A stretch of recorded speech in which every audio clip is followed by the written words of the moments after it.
Hi, how are you guys? I'm going to put this up over here. This is my nerd cave. And my hair is still wet from when I showered. So this is, hey, the science of the scientific method. And I am Scientist Mel. So welcome. We're going to talk about the scientific method today and how we use it. Everybody uses the scientific method. People are like, I don't do science. I can't do science ever. Science is hard and this is bad and I can't handle it. And you're like, no, no, no. Everybody uses the scientific method. Hello, science. Woo! So, woo debunker. Yes. So today we're going to talk about what is this scientific method?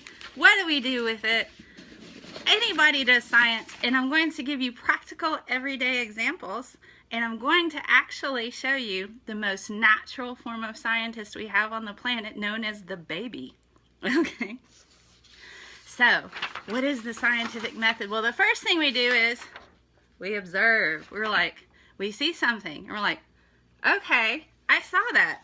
What is that about? That's the questions. You ask the questions and you're like, what is this? How does that happen? Oh my God, you know? So you see something, you're like, what the heck is that? And then you're like, well, I think that might be, I don't know, food. Is it food? That's your hypothesis. That's the possible answer. So, question, what the heck is that? You know, so you got to kind of do that. So we go to, after we go, the question, what is that? We guess. We have like a possible answer that we think of what it is. And you're like, well, what if it's food? I don't know. How are we going to test it? That's when we experiment. All right. That's when we're testing what our answer is. Then, after we experiment, we do something called analyze data. All right. What happened with the test? Did they go so great? Did you screw up? Being a scientist, I mess up all the time. I did last night and had to redo my experiment. That's life. And then you get your conclusions. You're like, was that possible answer true? You know, what did you learn and what's the next step? So for a moment, I'm going to talk about the most natural scientist on the planet, known as the baby. Okay? Babies are born and they show up and they're like, they don't know anything on this planet. So what do babies do? I showed you my little California raisin here. Some of y'all that are really old like me know what this is, but babies don't. What do babies do? They're crawling around. They see this. They observe. And what do? Put it right in their mouth, right? They're experimenting. Let's assume, you know, they're thinking, is this food? All right, and so that's their possible answer for their hypothesis to their question. What is this? Is it food? You know, and they put it in their mouth. And that's how they determine textures of things, what things taste like, if they're hot, if they're cold. They put their mouth is their little instrument to tell them how things are. So they put it in their mouth. They're like, this is not food. But it doesn't stop there now, does it? If you've ever been in a daycare amongst little crawling babies, all right, they pick something up, they put it in their mouth, that's their test. What do? They hand it to their friend. This is what we call peer review. Okay? They hand it to their friend, and their friend takes it and puts it in their mouth, and they're like, yeah, I don't think this is food either. All right, so we've got babies performing the scientific method every single day, and this is why we don't have small things around them, because they're just so exuberant about testing every single hypothesis in their brain that they put it in their mouth. So they give it to their friend puts it in their mouth, and then their friend's like, that's not food, and then they toss it. Automatic conclusions, move along to the next thing. Looks like food, isn't food, gives it to their friend that's a baby, is like, you know, I can't eat this either. It's no good, I don't like it. All right, so babies are like the perfect example of the purest scientists on the planet that we have. Their exuberance to want to learn what everything is. They shove it in their mouths. That's their instrument in their experiments. Not only do they do that, they share that thing with their friends, and their friends shove it in their mouths. Then they both collectively decide to chunk the toy because it's not a candy bar. So this is the purest form of the scientific method. Now, as grown-ups are like, well, I'm not a baby. I don't do science. I don't do the scientific method at all. Hello. And you guys feel free to jump in and talk to me. I'm just talking because people are quiet, but I do have one more demonstration for you. This morning, okay, this morning I performed science in my kitchen. Read that date. It says March 9th. This is milk. I still have quite a bit left, don't I? So, I have March 9th on here. I'm like, this is what I observe. We get biased as adults. We do to a degree, but we still perform science. We just don't realize that we do, and some people think they don't. So, this is what I observe. March 9th. March 9th here. Today's the 11th. So, what is my question? Has the milk gone bad? You know, has the milk gone bad? That's the question that we have, you know? And so we have to come up with an answer, a hypothesis to this. Because, you know, I have a really nice cup of coffee right here. You know, check it out. It's my Schrodinger mug. Needs a bit of milk, if I'm honest. See, those of you who are Schrodinger fans. So, this is my nice cup of coffee. I would like to put milk in it, but I don't want to put milk in it if it's bad, you know? So, I'm like, has it gone bad? So I have to experiment. So when I experiment, I go, what could I do? I could do multiple things. I could smell. Well, it doesn't smell bad. But you know milk is kind of tricky now, isn't it? Milk is kind of tricky. And you're like, it doesn't smell bad, but it could still be bad. And so you could like sip it a bit. Okay, it doesn't taste bad. And you're like, all right, so it doesn't taste bad. It doesn't smell bad. You know, I think it's a safe bet to say it's not bad. So I can actually pour this, maybe a little bit into my coffee, because, you know, I kind of want a little bit of milk in my coffee, you know.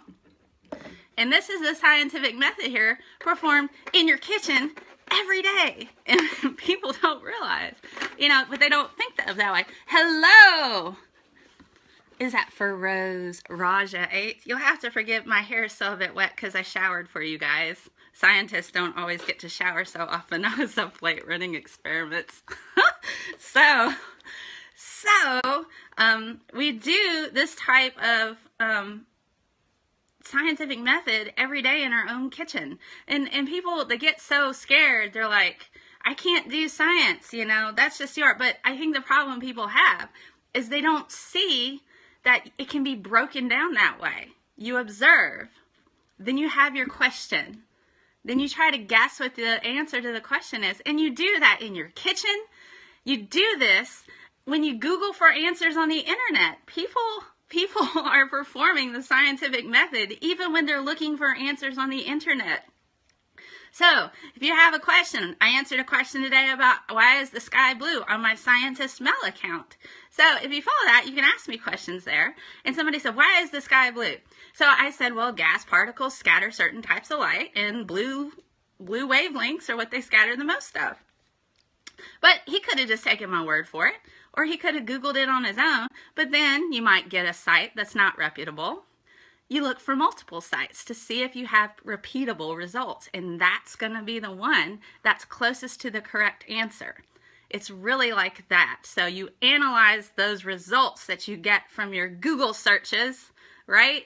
And you think, is this real or crap? Okay? So that's kind of what you go with when you're dealing with the scientific method. So and then you can come to your own conclusions. So the scientific method is performed every day. It's just some people are like, it's not the fancy science. Well, the fancy science involves learning about instrumentation, learning about microscopes, various other theories and, that are put into place, and scientific laws. So that part is college, but you can still perform the scientific method every single day. I mean, people who work in English or history or any kind of other discipline that's non-science utilize the scientific method. It's just in a different way. So that's my thoughts on the scientific method, and I will take your questions and talk to you and chat with you if you have questions, just random questions, anything to do with science, any kind of discipline. I'm pretty much a polymath, but I don't know everything, nor do I try to assume that I do. And if I don't, then I just tag somebody else. I'm like, hey, this person knows all about this stuff that I have no clue about. So I will find you an answer somehow. So any questions that you guys got? We got 9 people on here. Let me see how many. We got 1. There's 8 viewers on the web. If you're on the web and you have a question and you can't really send me one here, you can tweet to me and I will answer your question in that regard there. My hair is still wet. See, my hair is really good at holding in water. And it's super curly. I was hoping my hair would be dry by now, but it's not. So that's all right. So, other things we can talk about. Let's see, I've had all kinds of interesting questions. So, I'll just talk about the purpose of this account and a little bit of information about myself. The purpose of this account is to try to boost scientific literacy and help people realize you can critically think and you can do all of the science that you want to do. And you can do it in a way, that everybody, anybody else can. I think, was it one of the Mythbusters that said the difference between goofing off and science is writing it down, So scientists just keep records of everything. And so they have to back up what they claim. So if you want to do science, you can do it at any point in time. You can do your own experiments. There are people who never got PhDs in anything and are Nobel laureates just because they were passionately curious. Wasn't Einstein, some of y'all can correct me, Einstein really didn't have, didn't he get kicked out of grad school? I'm pretty certain either that or he was denied entry into grad school, So I think that's something to do. He had university issues. I'm not certain. And a lot of the work he did on his own. At his house, or like he had a separate apartment. He had like a work apartment and then he had like his home house. So he was interesting, that one. But he did a lot of his own work on his own time when he wasn't a patent agent, So anybody can perform science. You don't have to have a properly formal education. And if you just are curious and you want to know answers, you can find it pretty easily. So I went through the scientific method, and that was what I was talking about. And when I applied it to babies, just to sum up, we talked about the scientific method today. I will post a poll on Twitter about what you guys want to talk about next. And I'll have some fun things like this. But, might be kind of neat for you guys to do your own little experiment at home. And it's kind of fun that way, and then get back to me on Twitter and on here. Also, I'm on Facebook, and I'm hoping I'll be able to save these particular podcasts. They'll be available on Periscope. I'm going to try to start a YouTube channel as well to where you'll have access there. And I do a second live video on Facebook where it's interactive. And if you have questions, I'll answer them as you get them to me, live or on Twitter. But I kind of want to, I want to be able to give people a space where they can ask questions and not feel belittled, berated, or anything like that. A little bit of history on myself is I didn't get, yay, hopefully I'll be able to put it on there. I should be working on it this week. I actually am a scientist outside of this. I'm a graduate student. I pick up my second master's in May. My first master's is a Master's of Arts in Teaching, specialized in secondary science education. I have a professional teaching license. Scientology. No! My second master's will be in science, in chemistry, analytical chemistry. I picked that up in May. I'm exclusively doing research right now. My 2 undergrads, one is in biochemistry and one is biology. I'm hoping I can continue on in a PhD program and have that in chemistry. So I already have a very big background in science education, science, and science communication. So for me, this is a hobby. This is something fun that I want to do to be able to communicate science. I'm certified in 3 different subjects: biology, chemistry, and physical science, and any of the ones that overlap. I can teach any of those on a high school level. And then I pick up my second master's this May. So I kind of want to, there's other beings living inside Neil deGrasse Tyson. Spoiler alert for Scientology. Please message SciStrike on YouTube when it's up. Oh, okay. SciStrike. I'll have to check that out. But yeah, it's very, I really would like to have a formal type of thing. I love it too. Clearly, I can't stop going to school for it. So, you know, I'm really hoping to, I would like to have like a formal type of show, but I don't have the time to edit it, and I don't have the time to you know, properly do like a good high def show. So for me, an interactive podcast seems to be very good. Your favorite part of science is applied math to electricity. So you must like physics when it's in regards to like circuitry and magnetism and electrons. Those are fun. That's the only part of physics that I liked, was 2 electrons moving in a field. I'm like, I know that. Physics in like how many forces on a pulley, I'm like, I don't care. So, a ball's rolling down a hill, I don't care about that either. I know about the grass. Can we talk about photosynthesis? You know, so that aspect of physics was completely lost on me. But the aspect involving electrons, magnetism, electricity, because I have a background in chemistry, that was interesting to me. So I feel you there. Math and electricity, though. Physics did make me cry a little bit. Did make me cry a little, but I didn't have the mind for that. I didn't have the mind for physics at the time, and it takes practice. And so I understand how daunting it can be when somebody is like, the scientific method, science is so hard. You know, it's an art. Performing science is an art. It's incorporated a lot into the College of Arts and Sciences for a reason, because you have to practice it. You have to practice thinking that way. Babies are naturally born thinking that way.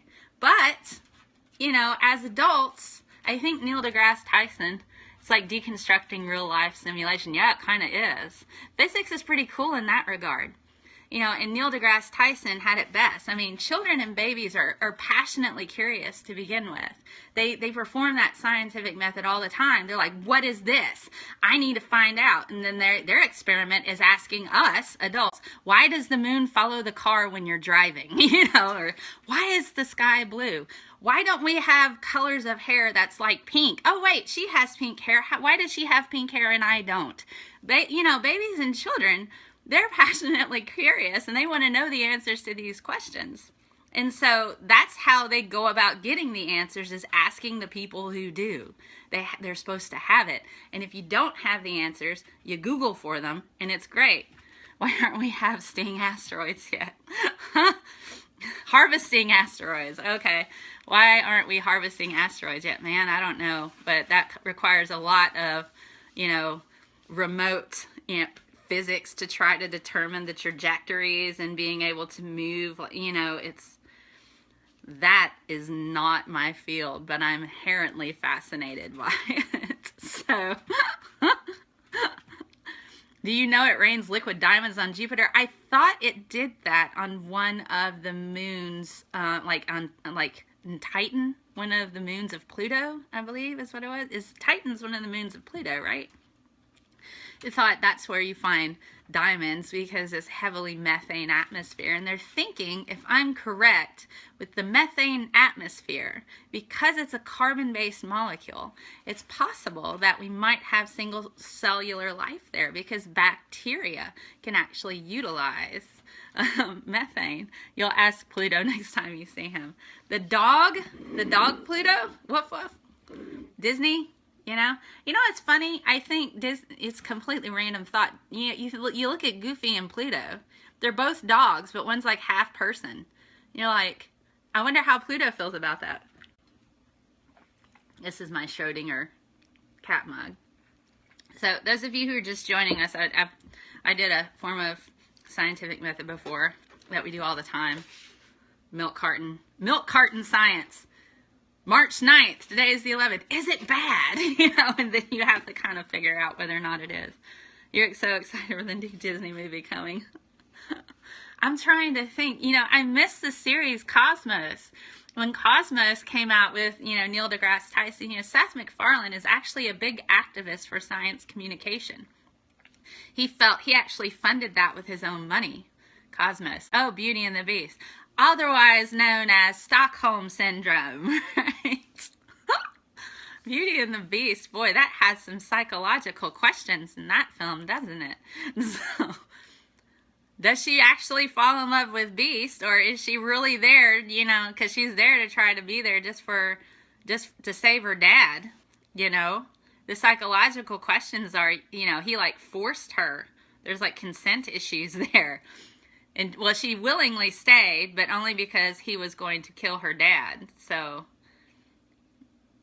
yeah, first-rate culture Disney cartoon. Well, that probably would be Sleeping Beauty, if we're going to get real technical. Because he goes and kisses her while she's sleeping. And then she has to marry him. Well, no, I take that back. They actually fell in love prior to, so there is informed consent to a degree. So, she could sue him for everything. Boy, we've gotten off track. But I did say I would answer any and all questions posed to me. I thought they would be more science. But yeah, it is a bit of a societal question, Maybe Beauty and the Beast came out from the jury trial. It's interesting. I used to teach high school. Speaking of trials, when I taught high school, I taught biology, and oftentimes evolution was problematic for some of my students. And so when you get onto the topic of evolution in a very heavily Christian cultured society, because I'm in the Bible Belt, and so evolution, often a lot of students struggled with it because they felt like it was against their personal beliefs. And I found that was rooted primarily in a lack of understanding of what it actually is. So, being able to teach it, I would have to sit there and I would say, I'm just giving you evidence of what it is. I'm going to tell you what it is. I'm not going to tell you what to believe. That's not my job. You're going to come up with your own conclusions. So, yes. And so, but that's okay. But a lot of students that I have, they were taught that it was wrong and it's not right. But it was by people that didn't understand what evolution is. So, I had to present it in a way, and I would say, this is the evidence we have.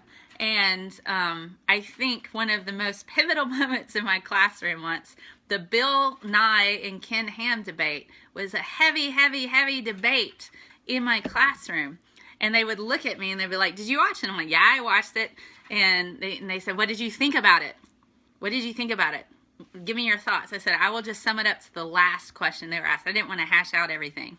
So I said, the last question they were asked, he asked Ken Ham, would anything ever change your mind? And he said, no, nothing will ever change my mind. And he asked Bill Nye, would anything change your mind? And he goes, yes, evidence. And I said, that's what it is. That there may have been many other civilizations between, of course, there may have been, I don't know. I have to see the evidence, but that's the point. So when I'm looking at my students, like, evidence will always change my mind. I mean, that's kind of what you have to do. If you're given evidence, you have, even if it's against what you feel is correct and right, you have to accept it. And there are studies now that are shown that if somebody truly believes something is true, they will discount any evidence you show them and believe what they want. And there are a lot of studies since, I think, the 70s that they've done about that. And so this one student of mine is looking at me, and she goes, well, nothing will ever change my mind. And I said, well, I'm really glad our court systems don't think like you. Because I kind of need evidence if we're going to kill somebody, like convict them for something.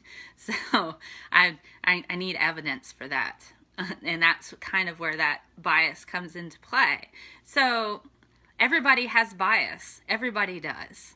And as a scientist, you have to be willing to accept that and say, everybody has bias on some level. That's why we have instrumentation and have other scientists to step in and say, hey, are you sure that's right? Because you have a number here. You may say, I really want this to work. God.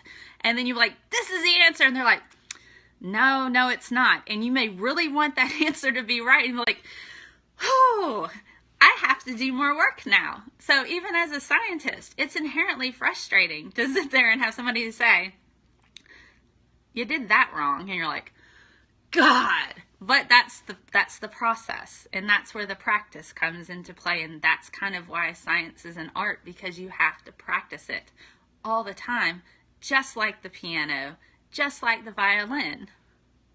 You remind yourself this when you feel like the most handsome than everyone. Yes, you've been there. It does suck. It does suck. And it feels awful to have to, so I've been running on my laptop. This isn't my laptop. This is my iPhone. I've been running on my laptop docking studies for my research. I have completed 3. I have 3 more to do. Each one takes about 2 to 3 hours. And I did the first one wrong last night. Completely wrong molecules. And then I looked at it and I'm like, God. So, I won't make that mistake again. But that's where you practice. And then you have to practice looking through the data. You have to practice analyzing it and looking for the trends that you would normally see with certain molecules as opposed to others. It just takes time, It takes time and it takes patience and it's frustrating. And then you're sitting there, you're like, oh, and if you want to feel really stupid, just learn more. The more you learn, the stupider you feel. I promise. I learned stuff and I'm like, wow, I know so much stuff. I'm like, wow, I really don't know so much stuff. I know all this stuff, but I really don't. There's so much more I could be learning. And then I make dumb mistakes, like use the wrong words at a meeting. And then I get corrected on that. You tested an infrared light source with a lens that didn't transmit infrared. Oops. Oh, gosh. And then I had talked to somebody on Twitter on my Scientist Mail account. They were like, science has to have repeatable results that have to be right, and that's what truth is. And I'm going, no, truth is whether it's right or wrong. Yeah, you start over. So when you get results, if they're against your hypothesis, it's still the truth. And trust me, you can have repeatable wrong answers over and over and over again, and it be the same wrong answer. That's kind of what I think Einstein said is the definition of insanity, doing the same thing and expecting a different outcome, or a different result. So I could do the wrong thing and get the same results every time and it still be wrong. But that's still the truth. I mean, it's still truth. It may not be the truth you want, but it's still facts and it's still truth that if I do this particular docking study in this setting, I'm going to get the wrong answers. And if I do it in that setting every single time, I'm going to get the wrong answers every single time. Those are repeatable results and not the ones that I want. So we have that. We have more people that have jumped on. I have a few more minutes, so I could go back through my comparison of scientist babies. I think I'll sum up with that, because I don't want to go too far over 30 minutes. I'll be hopping on Facebook. Nice biceps. Yes!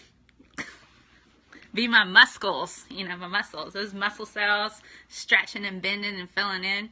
So, thank you, by the way. I'm trying to get better. I'm so ripped. Ha! Chandra Patient.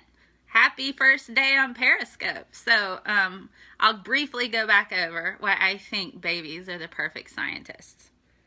I don't have anything else to put in my mouth. That's weird. What a strange thing to say. So, babies are born blank slates, wanting this knowledge, right? And so, what's the first thing that they do when they're on the planet? They observe. Babies will observe something and be like, is this food? I threw all of my toys. So, I have this here. This looks like food, all right? Is this food? That's the observation. Is this, what's this strange thing? All right? That's my observation. Then my question goes to, is this food, right? What is this? What is this? What is this? Is this food? I don't know. And so then babies are like, I'm going to experiment now. And what do babies do? They put it right in their mouth, don't they? Babies put it right in their mouth. That's how they test to see whether or not something's food. All right, and that's also the hypothesis is, I think it is, you know. And then they get their data. They have to analyze their data. And so how they analyze is they think about, okay, I've put this in my mouth. It's not tasty. It has weird texture. I don't really like it so much. It doesn't taste very good. Then they give it to their buddy to verify their results, right? You know, and their buddy puts it in their mouth and they're like, yeah, this doesn't taste like food, okay? That's how they analyze the data. You heard of a survivalist. Under the tongue to see it causes irritation. Okay. Peter, 1997. You just jumped in on the tail end of what it means to be a baby and a scientist, which is what they are. And then they conclude with what they've found. Babies are the perfect scientists. So if they don't like something, they don't know what it is. They put it in their mouth to see if it's like food or something. And then they give it to their friends. That's our peer review process to see if maybe it's food or not. And perhaps they're wrong. And then the babies, you know, like, you know what, this is crap. And then they chunk it. So that's pretty much why babies, I feel, are the perfect, purest form of scientists. Because they genuinely are trying to learn about everything and they have their own means of experimentation and they do the same thing over and over again, and we can learn a lot from that. So I'm at 32 minutes now and I got to get ready. Sounds like Scientology. I got to get ready to hop over to Facebook. I'm Scientist Mel on Facebook, and so I'll be going there live here in a bit. It'll be similar to this, but it's always different because it depends on, just kidding, it's great. I'm not a Scientologist. I don't have any Thetan measuring instruments, and I don't think you can buy them in a scientific catalog either. So, so I'll be on Facebook, Scientist Mel there, and it's likely going to be a different experience there because that's Facebook, and this is more Twitter. So thank you for hopping on to the science of. I will post a poll on Twitter for the next thing that we're going to talk about, and then we'll have a chat, and I'll answer whatever questions you have. So I'll see you on Twitter, and please feel free to talk to me there. Cute, like what my friend Monty designed the logo. He's actually a comic book artist. He's fantastic, and he lives in Louisiana. So, all right, have a great day, and I will see you next time, next Saturday. Bye.